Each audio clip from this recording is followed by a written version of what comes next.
ऐसा हमने सिर्फ आज तक सुना था कि फ्यूचर में इंसानों के हाथों बने रोबोट्स ही इंसानों को अपना गुलाम बना लेंगे, पर आज इस मूवी में हम देख भी लेंगे इंसान का सबसे बड़ा हथियार उसका दिमाग है। अब इसी हथियार को इस्तेमाल करते हुए रोबोट्स कैसे इंसानों से भी ज्यादा खतरनाक हो जाते हैं, ये इस मूवी में देखने को मिलेगा। तो एक्सप्लेनेशन एंड तक सुनिएगा। मूवी की शुरुआत बहुत ही सस्पिशियस और तबाही भरे माहौल से होती है, जैसे जंग के बाद का सन्नाटा हो। साथ हमें बताया जाता है कि फ्यूचर में क्लाइमेट चेंज की वजह से जमीन पे रहना मुश्किल हो गया, जिस वजह से इंसान स्पेस में चले गए, जहां उन्होंने अर्थ और मून के बीच प्लैनेट्स में शेल्टर्स बना के रहना शुरू कर दिया। जब इंसानों को वहां रहने की आदत हो गई, तो कुछ शेल्टर्स के ह्यूमनॉइड्स ने खुद को एड्रियन रिपब्लिक बता के अर्थ और बाकी शेल्टर्स पे हमला शुरू कर दिया, और फिर सालों से अब तक एड्रियन रिपब्लिक और आर्मी के बीच जंग चल रही है। पर जीतने की उम्मीद न होने पर इंसान वापस जमीन पे चले गए, जहां अब वो अपनी ही बनाई मशीन्स की गुलामी कर रहे हैं। अब हम एक लेडी सोल्जर जंगी को देखते हैं, जो थोड़ा होश में आते हुए वापस रोबोट से लड़ाई शुरू कर देती है। वो अकेली ही इतनी बहादुरी के साथ रोबोट्स को इतनी कमाल फाइट देती नजर आती है।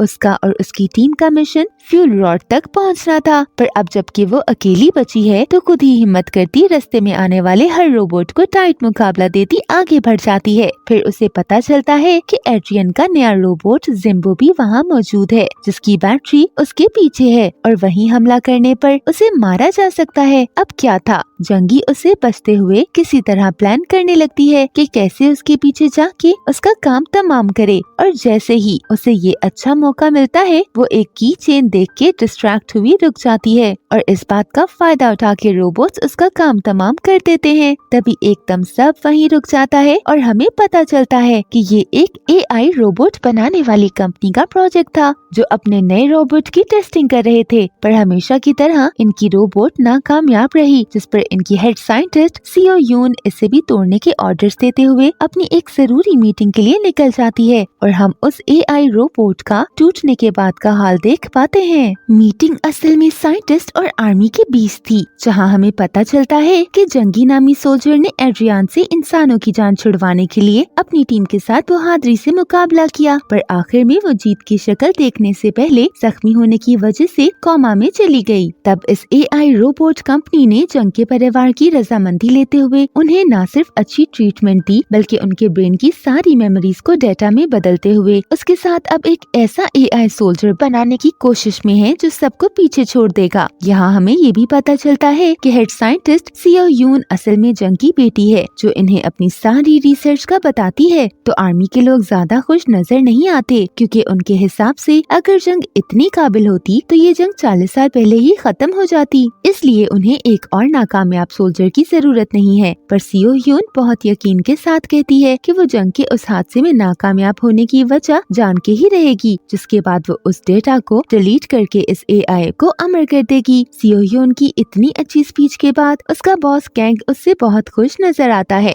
इसके बाद सीओ यून उसी बॉडी के पास पहुंचती है, जिसके अंदर इस वक्त जंग का डेटा था। वो कुछ इन्फॉर्मेशन निकालने के बाद अपने असिस्टेंट को डेटा निकाल के बॉडी को तोड़ने का कहती है। रोबोट ही सही, पर अपनी मदर की हमशक्ल को ऐसे अजियत में देख सीओ यून के दिल पे छुरियां चलती हैं, पर वो अपनी नौकरी के हाथों मजबूर थी। जिसके बाद वो अपने असिस्टेंट को बताती है कि उसकी मॉम असल में जंग उसकी वजह से लड़ रही थी। सीओ यून के लंग्स में ट्यूमर था, जिसके इलाज के पैसे उन्हें ऐसे जंग लड़ के मिल रहे थे, और उनका ये लास्ट मिशन सीओ यून के ऑपरेशन वाले दिन था, जब वो उसे वापस आने का वादा करके मिशन पे तो चली गई, पर कभी वापस नहीं आई। और अब सीओ यून को ऐसा लगता है कि जैसे उसकी मॉम उससे नाराज थी, इसलिए कभी वापस नहीं आई। जिस पर उसका असिस्टेंट उसे रोबोट से इसका जवाब मांगने को कहता है, पर शायद सीओ यून इसके लिए तैयार नहीं थी। वहाँ से सीओ यून अपने एथिक्स टेस्ट के लिए जाती है, जो ये प्रूव करता है कि सामने वाला पर्सन इंसान है या रोबोट। हर थोड़े समय बाद इंसानों को ये टेस्ट देना पड़ता है, जहाँ रास्ते में सीओ यून एक माँ बेटी को देख इमोशनल हुए अपने ऑपरेशन का दिन याद करने लगती है, जब उसकी मॉम उसे वापस आने का वादा करके गई थी। टेस्ट देने के बाद डॉक्टर सीओ यून को बताता है कि उसका ट्यूमर ऑपरेशन के बाद भी खत्म नहीं हुआ, और अब इतनी तेजी से फैल रहा है कि दोबारा ऑपरेशन भी नहीं किया जा सकता। उसके पास जीने के लिए अब बस 3 महीने बाकी हैं। इसलिए वक्त रहते हुए उसे अपने ब्रेन को डेटा में शिफ्ट कर देना चाहिए। अब ऐसा करने के भी 3 तरीके हैं, टाइप A और B।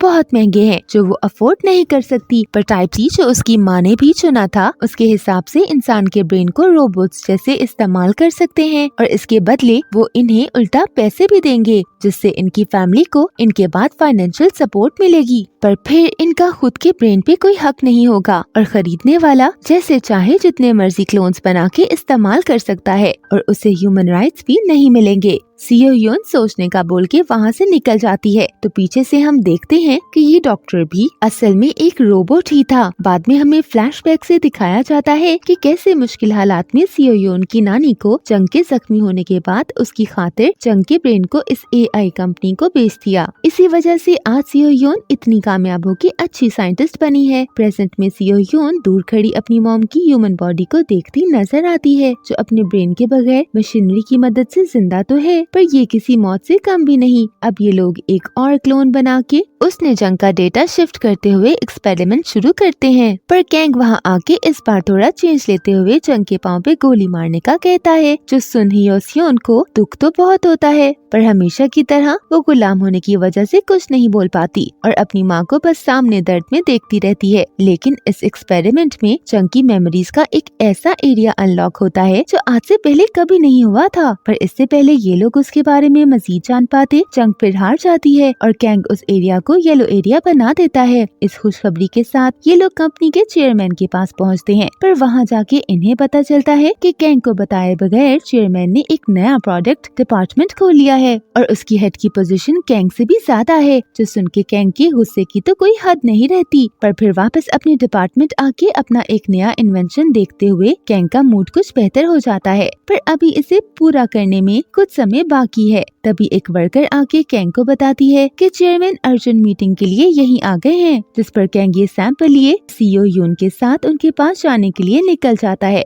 अब इनके चेयरमैन के पास पहुंचने पर हम देखते हैं कि असल में कैंग भी एक रोबोट है और उसके अंदर चेयरमैन का ही डेटा है। चेयरमैन एक अमीर संकी है जिसने ये ब्रेन मेमोरीज को डेटा में बदलने वाली टेक्निक शुरू की थी, इस उम्मीद के साथ कि फिर उन्हें मरने के बाद भी मौत नहीं आएगी। पर अब वक्त के साथ साथ उसे एहसास हो रहा है कि वो लोग कुछ भी कर लें, रोबोट सिर्फ मशीन ही रहेंगे। इसलिए वो जंग के डेटा से सोल्जर बनाने वाला मिशन खत्म कर रहा है, क्योंकि इंसानों ने एड्रियन के साथ समझौता कर लिया है और अब उन्हें सोल्जर्स की जरूरत नहीं है। इसलिए वो अपनी मॉम वाला मिशन बंद करके अब हाउस होल्ड AI रोबोट्स पे काम शुरू कर दे, जो लोगों की रोजमर्रा के कामों में मदद करेंगे। सीओ यून की बहुत रिक्वेस्ट के बाद भी चेयरमैन उसकी एक नहीं सुनता और उसे ये कहता वहाँ से भेज देता है कि वो कितनी भी कोशिश कर ले पर अपनी माँ को वापस जिंदा नहीं कर सकती, इसलिए अपनी एनर्जी मजीद इस काम पे जाया न करे। उसे वहाँ से भेज के चेयरमैन अपने क्लोन यानी कैंग को अपना फैसला सुनाने लगता है। नेक्स्ट सीन में हम इन्हें फिर से जंग मिशन पे काम करते देखते हैं, जहाँ कैंग बहुत गुस्से में नजर आता है क्योंकि इतनी कोशिश के बाद भी ये लोग एक बार भी येलो एरिया वापस ट्रिगर नहीं कर पाए थे, क्योंकि आखिर वो है तो चेयरमैन का क्लोन ही, तो उसी की तरह संकी भी है। वो इस बार रोबोट को तबाह करने से पहले ही उसके सामने लाने का कहता है, जहाँ वो येलो पार्ट ट्रिगर करने के लिए पहले ब्रेन को एक्टिवेट रखते हुए जंग के क्लोन का हाथ कटवाता है और फिर खुद जाके उसे लेग्स पे गोलियां मारने लगता है। पर सीओ यून मजीद ये ना इंसाफी नहीं देख सकती थी, इसलिए खुद रोबोट को डीएक्टिवेट कर देती है, जिस पर उसकी और जंग की काफी बहस हो जाती है। पर सीओ यून अपने फैसले से टस से मस नहीं होती। इतने में चेयरमैन के बुलाने पर कैंग को वहाँ से जाना पड़ता है। यहाँ सीओ यून रोबोट का सारा डेटा कॉपी करते हुए इस प्रोजेक्ट को बंद करने के ऑर्डर्स दे देती है, जिसके बाद रिकॉर्डिंग्स देखते हुए उसे कुछ अजीब लगता है तो वो अपने असिस्टेंट से मिलने जाती है, जहाँ हम देखते हैं कि उसका असिस्टेंट जंग के एक स्कॉट क्लोन के साथ मजे कर रहा है और सीओ यून को पता चलता है कि यही इस कंपनी का नया प्रोडक्ट है जो उनके हिसाब से सोल्जर से ज्यादा कामयाब जाएगा। सीओ यून की तो अब बस हो जाती है, वो मजीद अपनी माँ की इतनी बेइज्जती होते हुए नहीं देख पाती और डिसहार्ट हुई वहाँ से निकल जाती है।